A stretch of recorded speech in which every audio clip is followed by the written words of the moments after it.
జీవితాల్లో మేలు జరగదు. పిల్లలు ఒక గ్రామంలో ఒక కుటుంబం ఉండేది. ఆ కుటుంబంలో ఒక ఆడపిల్ల ఉంది. ఈ ఆడపిల్లని వాడు చాలా గారాభంగా పెంచుకున్నారు. కనురెప్ప వలె కాపాడుకున్నారు. ఇలాగా ఆ కుటుంబం సాగుతూ ఉంది. కొన్ని సంవత్సరాలు అయిపోయినాయి. ఆ బిడ్డను చూడకపోతే పిల్లల తల్లిదండ్రులకు నిద్ర పట్టేది కాదు. ఎక్కడికన్నా వెళ్ళినా ఆలస్యంగా వచ్చేదాకా వాళ్ళు అలాగే ఎదురు చూస్తూ ఉండేవాళ్ళు.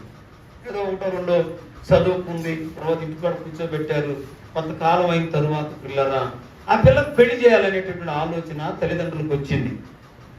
వచ్చిన తరువాత వాళ్ళ కష్టానికి తగిన విధంగా, అంటే వారు ఎంతో కష్టపడి ఆ బిడ్డ కొరకు, వివాహం కొరకు డబ్బు దాస్తూ ఉన్నారు. మంచి వివాహం చేయాలి, నా బిడ్డ చక్కగా ఒక మంచి ఇంటికి వెళ్ళాలి, నా బిడ్డ సంతోషంగా ఉండాలి, నా బిడ్డ సమాధానంగా ఉండాలి, నా బిడ్డ ఘనంగా గౌరవప్రదంగా నా బిడ్డ జీవించాలని తల్లిదండ్రులు కోరుకున్నారు. ఇలా జరుగుతూ ఉంది. తల్లిదండ్రులు కలలు కంటా ఉన్నారు. మనవడు పుడతాడు, మనవరాలు పుడుతుంది, నా అల్లుడు వస్తాడు, చక్కగా నా కూతురు బంగారంలాగా బ్రతుకుద్ది అని వాళ్ళు కలలు కంటా ఉన్నారు. పిల్లరా ఇంట్లో ఏం జరిగిందో తెలుసా? ఒక దినాన పిల్లరా తల్లిదండ్రులకు తెలియకుండానే ఆమె వివాహం చేసుకుని వచ్చేసింది. బాగినాలు ఆమె వివాహం చేసుకుని వచ్చేస్తే తల్లిదండ్రులు రొమ్ము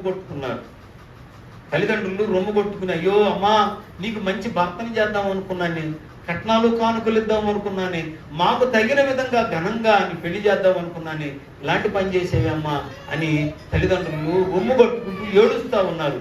అయితే పిల్లరా ఆ పిల్ల వారిని నిర్లక్ష్యం చేసింది. ఆ పిల్ల వారిని అవమానపరిచింది. నాకు ఇతనే కావాలి, ఇక మీరు నాకు అవసరం లేదు అని చెప్పి వాళ్ళ తల్లిదండ్రులు విడిచి వెళ్ళిపోయింది. వెళ్ళిపోయిన తర్వాత పిల్లరా వాళ్ళు కొంతకాలం బాగానే ఉన్నారు. బాగున్న తర్వాత ఏం జరిగిందంటే పిల్లరా కొంతకాలం జీవితం చక్కగానే సాఫీగానే జరిగింది. జరిగిన తరువాత పిల్లలకు కుమార్తె పుట్టింది. ఒక పాప, ఆ పాపకి ఒక పాప పుట్టింది.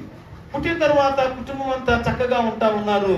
ఇంతలో వాడేం చేశాడంటే వాడు అక్రమ సంబంధానికి అలవాటు పడిపోయి ఆ పాపని విడిచిపెట్టేశాడు. చూసారా?